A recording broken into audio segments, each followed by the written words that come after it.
Olá, sejam todos muito bem-vindos à nossa aula de número 21, contemplando aí, reforçando o tópico de número 3, intitulado Princípios Históricos Pedagógicos da Educação Física,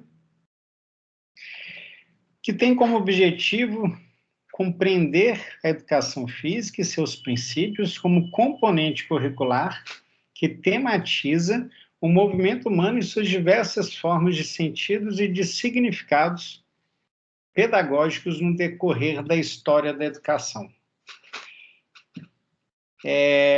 Esse número 3, né, esse tópico número 3, nós temos uma aula, a terceira aula desse curso, onde também aborda esse tópico, inclusive é um artigo mais direto relacionado, e esse artigo também sugerido pelo edital de vocês, ele é intitulado, é um artigo de 2005, mas está lá no edital, né, da revista de Motrivivência, tá? Ele é intitulado Entre o Biológico e o Social, Tensões no Debate Teórico acerca da Saúde na Educação Física. E que o autor desse capítulo traz, na verdade, ele discute em que área a educação física deve pertencer. E se é a área da saúde, se é a área da social, se é do biológico, enfim. Ele traz um contexto histórico de quando isso foi debatido e quando isso foi, e como os doutores de educação física, eles começaram a migrar para áreas das ciências biológicas, das ciências da saúde, inclusive para o campo das ciências humanas, pensando aí na licenciatura, tá? Então, como introdução, eu destaquei nesse slide, eu vou destacar dois partes do texto na íntegra. Na introdução, ele diz assim: esse texto, vou me ater ao tema entre o biológico e o social, ou seja, as tensões no debate teórico acerca da saúde na educação física a partir das grandes áreas. Que grandes áreas são essas? Ciências biológicas, ciências da saúde e ciências humanas e sociais. Ele diz que essa opção de recorte fundamenta-se em um argumento, que seria em que se pese a educação física vincular-se predominantemente às ciências biológicas ou ainda às ciências da saúde, especialmente junto a agências de fomento como a CAPES, CNPq. Várias instituições de nível superior remanejaram seus recursos de forma para os centros, institutos e departamentos vinculados às ciências humanas. E vários colegas da educação física, ele está citando os mestres e doutores e pesquisadores, têm optado pelas ciências humanas para o desenvolvimento, para desenvolver suas linhas de pesquisa e as sub-áreas sociocultural e pedagógicas na área específica. Esses mestres, doutores, pesquisadores, principalmente na área da licenciatura, demarcam claramente a necessidade de ampliar a forma de interpretação e explicação dos fenômenos relativos à cultura corporal, na dimensão da pesquisa, do ensino e da intervenção como respaldo das ciências humanas e sociais. Ou seja, o que o autor vai discutir aqui é que a educação física ela não faz parte só das ciências biológicas e ciências da saúde, mas sim também das ciências humanas e sociais, considerando o aspecto das pesquisas de licenciatura. O artigo ele traz um tópico que diz, intitulado Educação Física e as grandes áreas, onde eles vão, o autor ele vai introduzir, né, o conceito, onde começou essa discussão. Ele começa dizendo que na segunda metade da década de 1980, os docentes da educação física eles começaram a sentir a necessidade de entrar nos campos das ciências naturais, Até então, os que haviam sido formados, eles haviam sido formados por médicos, fisiologistas, pedagogos e professores de educação física e com uma enorme influência das ciências biológicas.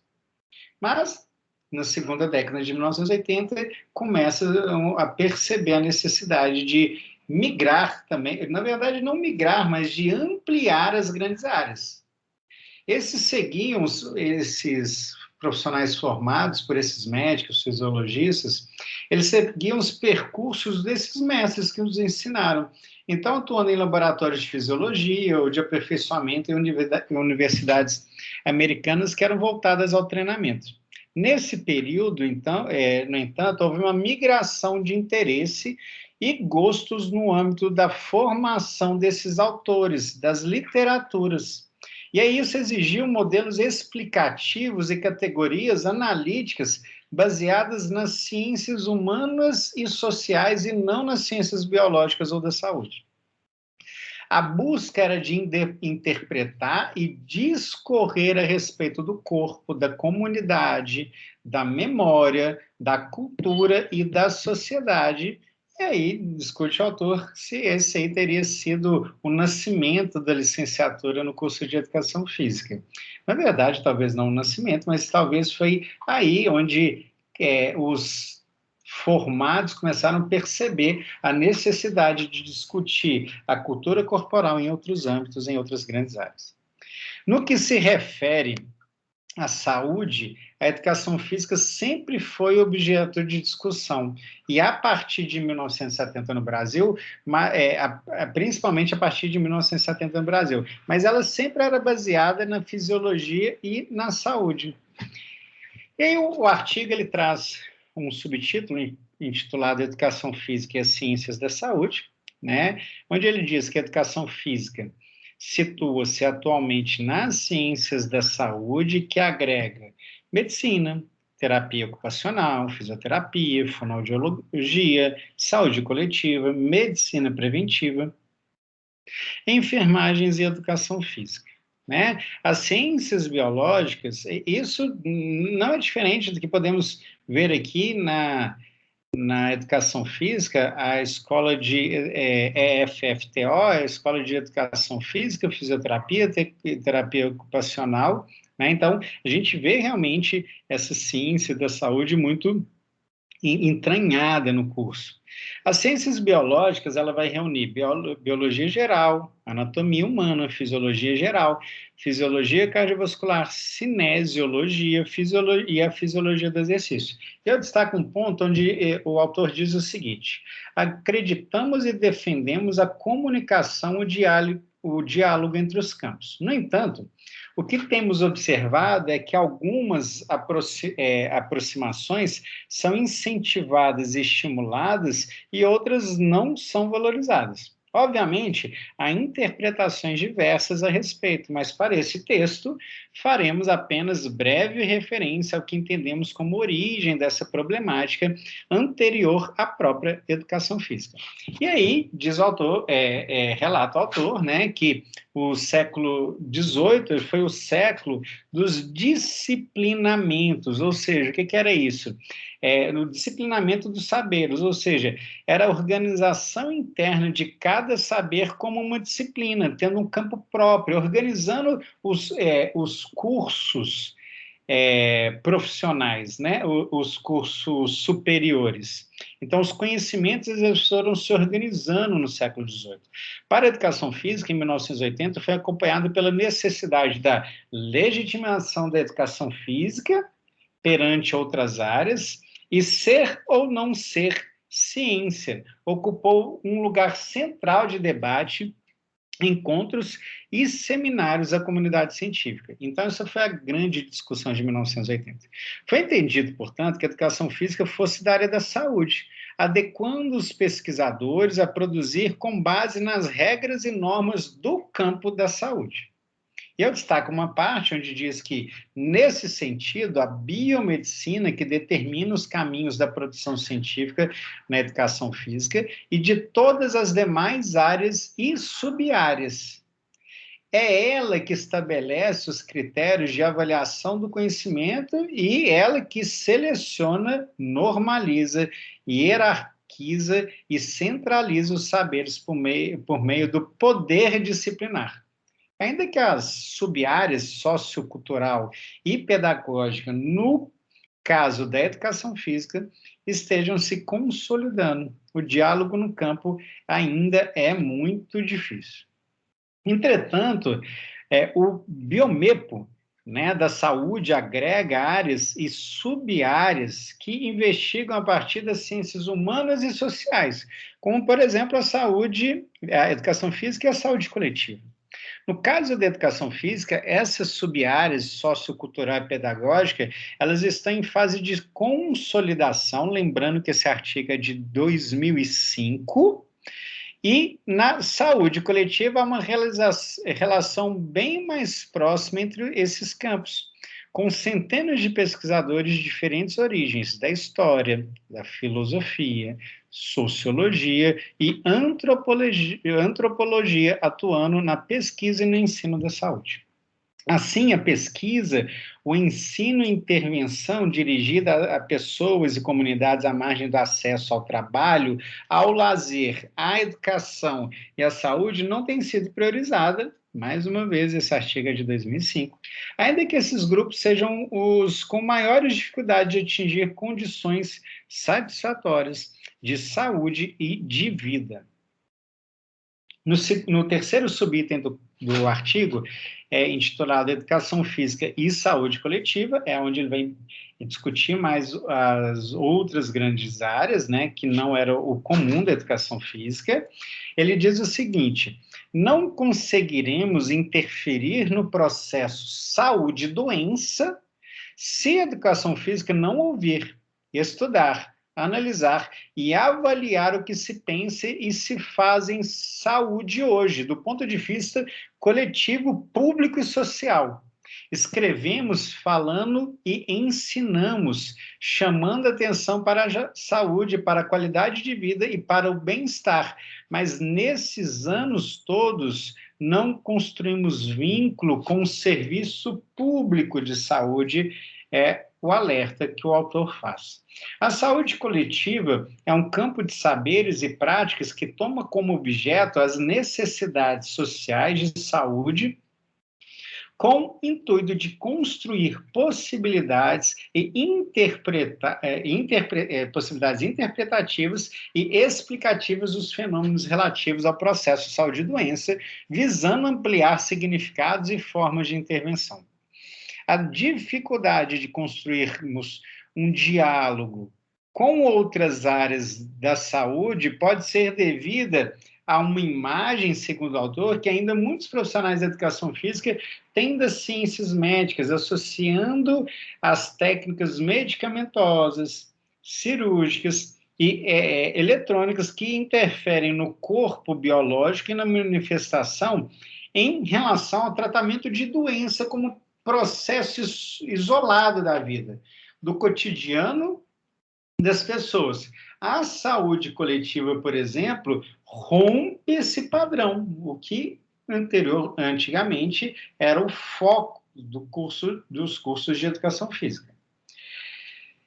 Há que se fazer pesquisa, segundo o autor, voltada para a atenção primária, direcionada ao serviço básico, de atendimento à população, no âmbito da prevenção, da educação em saúde para pessoas, para a comunidade e para a família.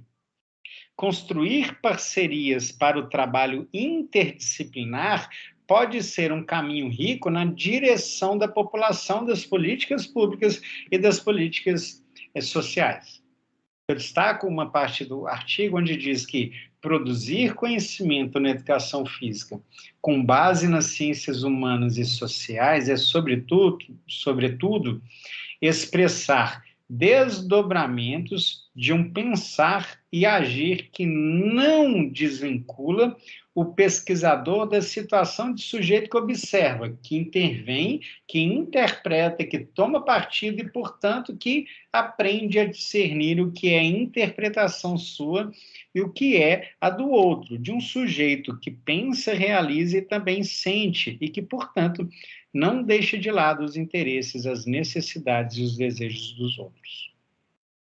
Para finalizar, o artigo ainda traz que há várias formas de fazer ciência, o que possibilita a multiplicidade e justamente o encontro entre as diferentes fronteiras do conhecimento, entre aquelas que já existem, que já estão definidas, mas também entre as que estão por se construir.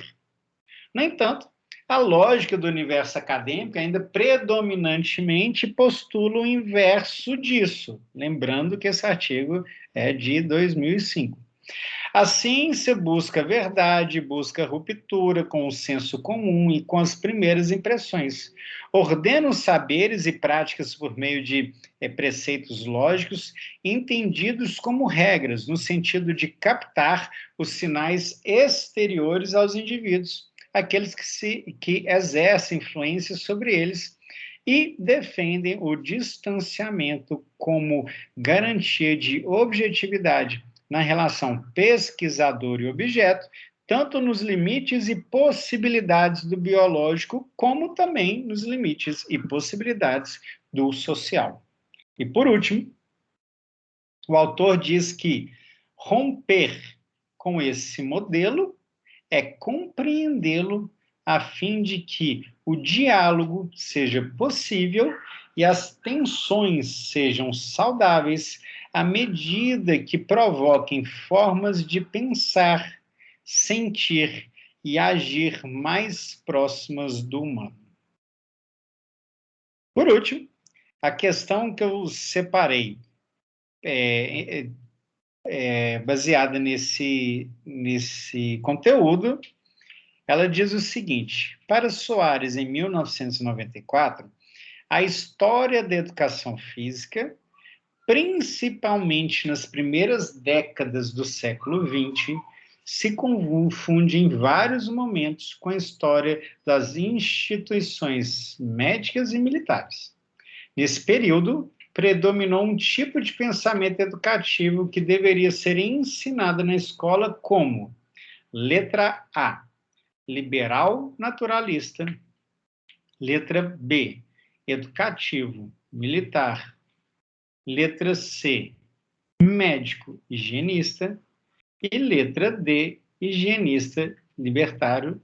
E a resposta correta é a letra C, médico e higienista, assunto que nós discutimos na aula de número 3 do curso de vocês.